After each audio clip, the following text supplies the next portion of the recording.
Ngayon, magandang hapon po sa ating lahat. Ngayon, para po sa ikalawang salita ng Panginoon, sa Lucas chapter 23, verse 43, sumagot si Jesus, sinasabi ko sa iyo, isasama kita ngayon sa paraiso. Ngayon, kanino ba ito sinabi ng Panginoon? Sa isang taong kriminal, sa isang taong may ituturing ng mga kasalanan at dapat mamatay, di ba po, nakita natin. At ito yung mga klase ng tao na nilalayuan. Kasi kahit, di ba po, kahit sa panahon natin ngayon, kapag ka mayroong isang tao na galing sa kulungan, hindi na nalalayuan natin, di ba po? Kasi kapag ka maaalala natin kung ano yung ginawa nila, so matatakot tayo lumapit sa kanya. So ganun din yung panahon ganun din yung sa buhay ng kriminal na ito. Pero ano yung nakita ng Panginoon sa tao na ito na hindi niya nakita sa mga taong nakapaligid sa kanya ng oras na yun? Ano yung nakita ng Panginoon sa tao na ito na hindi niya nakita sa mga kawal na nanlait sa kanya? Na hindi niya nakita sa mga pariseo, na hindi niya nakita sa mga leaders, di ba po? Na hindi niya nakita sa mga tagapagturo ng kautusan. Ano yung kakaiba dun sa tao na to? Sa taong kriminal na to? Ano yung nakita ng Panginoon? Ito yung pananampalataya at pagpapakumbaba sa harapan ng Panginoon. Kasi hinilala niya kung sino siya at kung anong klase siyang tao sa harapan ng Diyos. Alam niya na gumawa siya ng kasalanan at sinabi niya, inamin niya na dapat lang sa akin yung mamatay. Pero yung tao to, si Jesus, hindi siya dapat mamatay, di ba po? At kinilala niya si Jesus bilang Kristo. Ayan. At sinabi niya sa Panginoon na, Jesus, alalahanin mo ako kapag nalahanin ka na. Ayan. At alam niyo po yung sinabi ng Panginoon. Sabi ng Lord, sinasabi ko sa iyo, ngayon din isasama kita sa paraiso. Alam niyo po yung kagandahan sa grace ng Lord. Hindi natin kailangang patunayan yung worth natin sa Panginoon. Hindi natin kailangang patunayan na marami tayong nagagawa para iligtas tayo ng Panginoon. Kasi grace yun ng Lord yun. Pinangregalo ng Panginoon.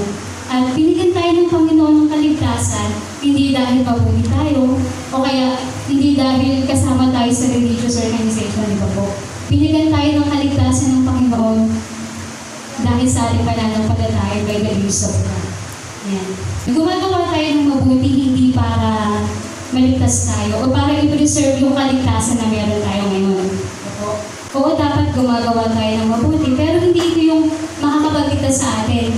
Dapat na gumagawa tayo ng mabuti kasi ito yung bunga ng banal na Espiritu sa buhay natin.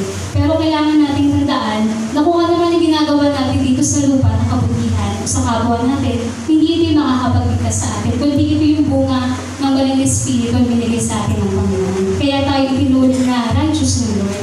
Kaya tayo itinuring ng Panginoon na mabuti. Kasi minsan po kapag ang isang tao bumase sa mabubuti niyang nagagawa, kapag doon tayo bumasi, magiging mahirap yun. Kasi kapag dumating yung panahon na nagkasala tayo sa Panginoon, tapos iisipin natin na hindi tayo kaya patawarin ng Panginoon, at doon magsisimula yung tanong na, ligtas pa ba ako?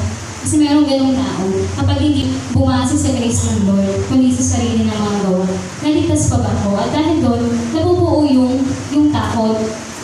Takot magkamali, takot magkasala sa Panginoon, at hindi gusto ng Panginoon na mabuhay tayo na may takot. Kaya tayo pinalayan ng Panginoon para meron tayong kalayaang mabuhay sa harapan ng Panginoon, walang takot. Kasi hindi naman tayo ligtas ng Panginoon dahil perfect tayo. Meron tayong flaws, meron tayong insecurities. So minsan po, sa mundo natin ngayon, tayo mga Kristiyano po kasi, minsan pressured.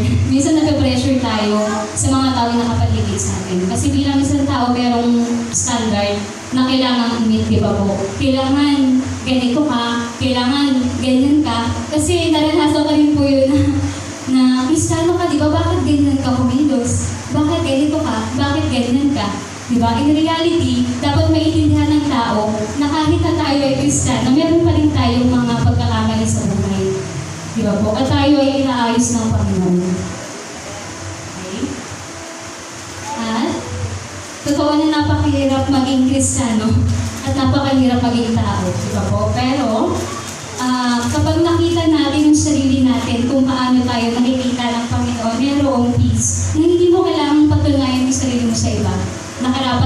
gawa ng Kristiyano. Okay? Na dahil sa ating pananampalataya, tayo ay ginawang matuwid sa harapan ng Panginoon. Meron po akong isang kanta. May isang kanta na binigay sa akin ng Panginoon kanina. Yung title po na ay Mercy ng Elevation Worship.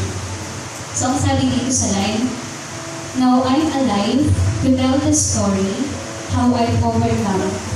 It's His goodness and mercy and the power of His blood." Ayan, tayo ay nabubuhay ngayon para maging isang buhay na patotoo sa harapan ng Panginoon. Hindi perfect, meron flaws, meron insecurities, pero niligtas ng Panginoon. Na makita ng mga tao sa paligid natin kung sino yung niligtas ng Panginoon.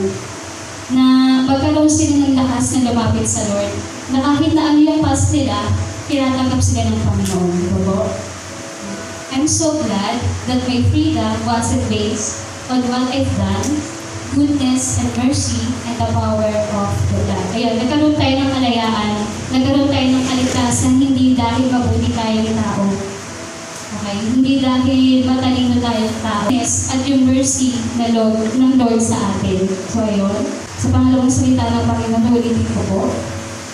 Sumagot si Jesus, "Sinasabi ko sa iyo, isasama kita ngayon sa paraiso." Purihin ang salita ng Panginoon. Dudugtong ko lang po, hindi nito ibig sabihin na okay lang magkasala tayo o gumawa ng kasalanan, kundi dahil normal sa tao ang magkamali. At kung magawa mo man ito, hindi ka naman lalayuan agad ng Panginoon, kundi itutuwid ka niya. Gusto ng Panginoon na mamuhay ka ng malaya, hindi para magkasala, kundi mamuhay ka ng walang takot na hindi ka hinihintay ng Lord na magkamali at alisin sa iyo yung kaligtasan na ibinigay sa iyo. Hindi mo kailangang i-prove ang sarili mo para maging karapat-dapat sa kaligtasan na ibinigay sa iyo ngayon ng Panginoon. So, yun lang. Thank you.